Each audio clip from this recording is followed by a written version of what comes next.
Assalamualaikum warahmatullahi wabarakatuh. Perkenalkan, nama saya Muhammad Yansa Andila Putra dengan NIM 67012300101. Di sini saya ingin mereview tentang ide bisnis plan dari lawan saya, yaitu dia Isa Revalina. Ide yang diambil adalah solusi custom furniture dan desain interior.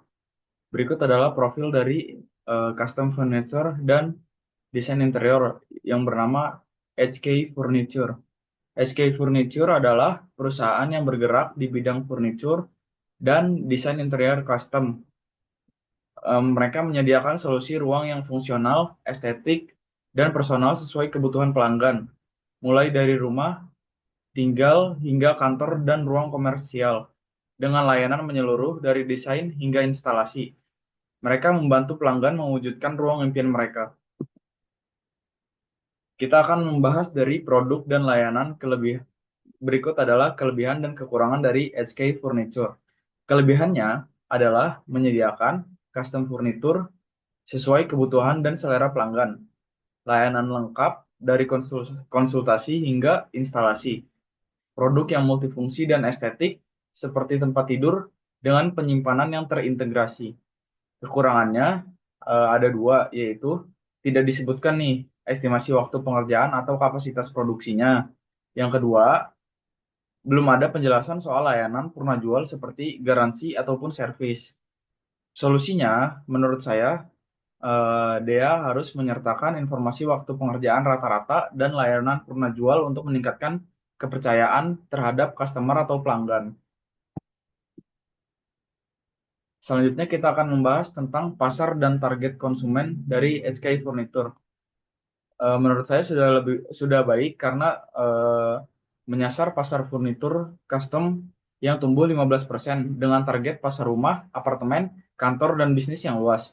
Kekurangannya yaitu segmentasi yang mendalam, belum ada fokus khusus ke kelas ekonomi menengah ke atas, atau pasar niche seperti cafe dan coworking space. Solusinya, menurut saya, lakukan segmentasi lebih tajam dan buat paket produk sesuai segmen, seperti misalnya paket ekonomis untuk apartemen kecil. Lalu kita akan membahas mengenai strategi pemasaran dari HK Furniture. Kelebihannya, mereka memanfaatkan pemasaran digital dan media sosial serta program referral untuk meningkatkan loyalitas pelanggan. Menurut saya, kekurangannya adalah tidak ada strategi konten spesifik atau kejelasan platform pemasaran utama, seperti misalnya Instagram, TikTok, Pinterest, ataupun media sosial lain seperti Twitter atau Facebook. Solusinya adalah kembangkan konten visual seperti video time lapse dan before after serta investasikan dalam iklan digital dan optimasi search engine optimizer. Selanjutnya kita akan membahas tim manajemen dari HK Furniture. Berikut adalah kelebihan dan rencana pengembangannya. Kelebihannya, tim terdiri dari profesional dengan latar belakang desain interior dan strategi digital. CEO-nya berpengalaman 10 tahun di industri furnitur. Kekurangan dan solusinya, kekurangannya adalah struktur tim terbatas, belum ada bagian operasional, keuangan, ataupun produksi. Solusinya, tambah posisi kepala produksi dan manajer keuangan untuk efisiensi dan kontrol biaya.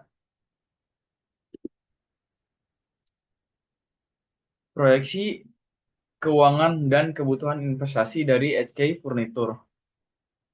Kelebihannya, mereka memiliki proyeksi pertumbuhan pendapatan sebesar 20% per tahun dan margin laba bersihnya adalah 15%.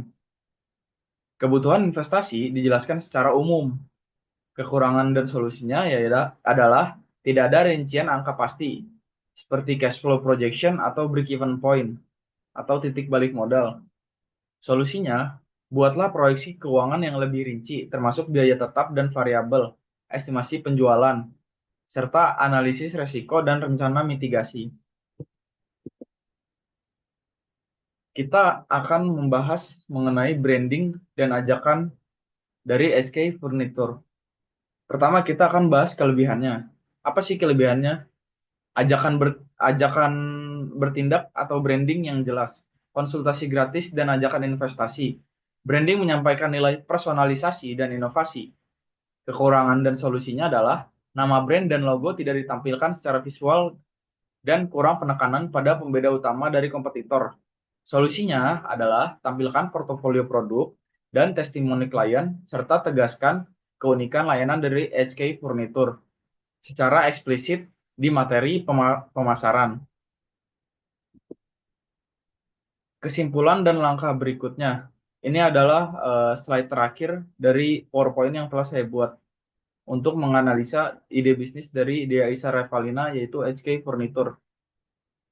Ringkasannya adalah HK Furniture hadir sebagai solusi furnitur custom, fungsional, dan estetik dengan potensi pasar yang kuat serta proyeksi keuangan yang positif.